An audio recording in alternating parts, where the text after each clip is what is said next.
Hello বন্ধুরা, সবাই কেমন আছো? আশা করি ভালো আছো, আর আমিও ভালো আছি। তোমাদের সামনে একটা ছোট্ট ভিডিও নিয়ে এলাম। দেখো, অনেক দিন পর আমার মা আমার বাড়িতে আসছে, খুবই তো আনন্দই লাগছে। এদিকে দেখো, একা হাতে রান্না করতে হয় বলে এগুলো সব কাটাকুটি করে আমি আগে থেকে সব রেডি করে রেখে দিয়েছি। এগুলো আগে থেকে রেডি করে না রাখলে আমার খুব আর কি অসুবিধা হয়, কারণ আগে থেকে রেডি করে রেখে দিয়েছি। এদিকে দেখো, খাসির মাংস আর মুরগির মাংসটা মাখিয়ে রেখে দিয়েছি, মশলা মাখিয়ে রেখে দিয়েছি।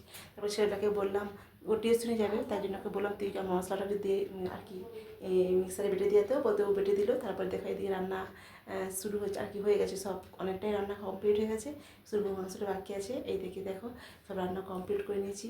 একা হাতে তো বেশি কিছু করতে পারিনি। এদিকে বেগুন ভাজা করেছি, খাসির মাংসের ঝোল আর মুরগির মাংস, আর এদিকে ফ্রায়েড রাইস আর পাঁপড় ভাজা করেছি।